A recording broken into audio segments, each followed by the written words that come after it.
بسم اللہ الرحمن الرحیم۔ السلام علیکم ناظرین، مقدر اتنی بار بدلتا ہے جتنی بار بندہ اللہ تعالیٰ سے رجوع کرتا ہے۔ نیت کتنی بھی اچھی ہو، دنیا تمہیں تمہارے دکھاوے سے جانتی ہے، اور دکھاوا کتنا بھی اچھا ہو، اللہ تعالیٰ تم کو تمہاری نیت سے جانتا ہے۔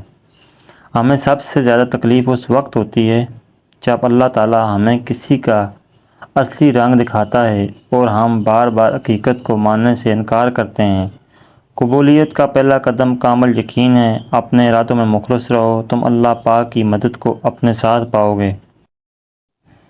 دعا دستک کی طرح ہوتی ہے اور مسلسل دستک دینے سے دروازہ کھول ہی جاتا ہے۔ اللہ تعالیٰ نے جو کچھ تیرے حصے میں مقرر کر دیا ہے، اگر تو اس پر راضی رہے گا تو گویا تو ہی سب سے زیادہ مالدار شخص ہوگا۔ جس دن تمہیں قرآن سمجھ میں آ گیا، اس دن تمہارا نہ کوئی مسلک ہوگا نہ کوئی فرقہ۔ زندگی کسی کی بھی آسان نہیں ہوتی۔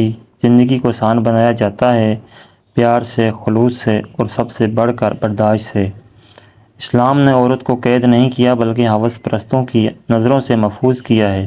جب انسان اپنے رب پر اس قدر بھروسہ کر لیتا ہے اس کے علاوہ کوئی بھی اس کی ضرورت پوری کرنے والا نہیں، تو اللہ پاک بھی اپنے بندے کو مایوس نہیں لوٹاتا۔ لوگوں سے ڈرنا چھوڑ دو، عزت اللہ دیتا ہے، لوگ نہیں۔ جب اللہ تعالیٰ کسی بندے سے خوش ہوتا ہے تو اس کے لیے نیکی کرنا آسان اور گناہ کرنا مشکل بنا دیتا ہے۔ اللہ تعالیٰ جب کسی کی مدد کرنا چاہتا ہے تو لا معلوم سا ایسا سبب بنا دیتا ہے کہ نہ ہونا بھی ہونا ہو جاتا ہے۔ محبت جب اللہ سے ہو جاتی ہے تو ملاقات کی تڑپ فجر سے شروع ہوتی ہے اور تہجد پر ختم ہوتی ہے۔ وہ عطا کرے تو شکر کر اس کا، وہ نہ دے تو ملال نہیں۔ میرے رب کے فیصلے کمال ہیں، ان فیصلوں میں زوال نہیں۔ اگر عبادت کرنے کے بعد بھی تم پر مشکلیں آ رہی ہیں تو اللہ تعالیٰ کا شکر ادا کرو، کیونکہ اس نے تمہیں پسند کر لیا ہے، اور روح کبھی نہیں مر جاتی جس کی پیاس قرآن پاک کی تلاوت سے بجھتی ہو۔ آزمائشیں اللہ تعالیٰ اذیت دینے کے لیے نہیں ڈالتا بلکہ کچھ سکھانے کے لیے ڈالتا ہے۔ جتنی جلدی سیکھ جاؤ گے اتنی ہی جلدی وہ دور ہو جائیں گی۔ تمام تعریفیں اس ذات کے لیے ہیں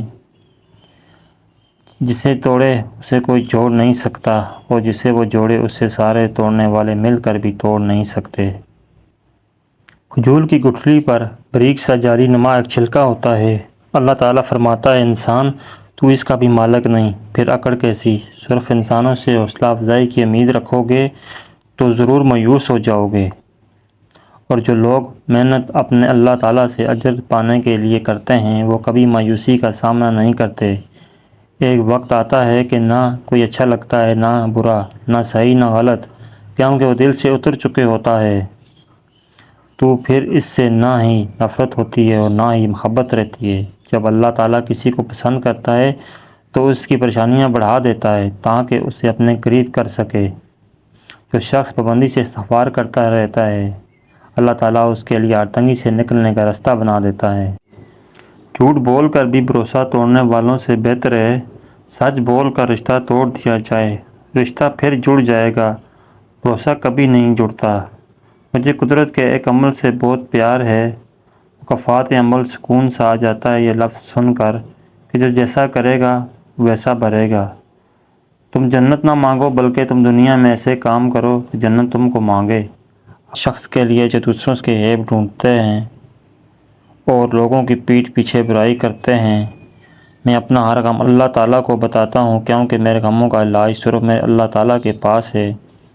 قرآن پاک کی خوبصورتی یہ ہے کہ آپ اس کے پیغام کو بدل نہیں سکتے، ہاں مگر وہ آپ کو بدل سکتا ہے۔ حقیقت تو یہ ہے کہ تم جلد ملنے والی دنیا سے محبت کرتے ہو اور آخرت کو چھوڑ دیتے ہو۔ جو دوسروں کو عزت دیتا ہے اصل میں وہ خود عزت دار ہوتا ہے، کیونکہ انسان دوسروں کو وہی کچھ دیتا ہے جو اس کے پاس ہوتا ہے۔ کائنات میں کوئی اتنی شدت سے کسی کا انتظار نہیں کرتا جتنا اللہ تعالیٰ اپنے بندے کی توبہ کا انتظار کرتا ہے۔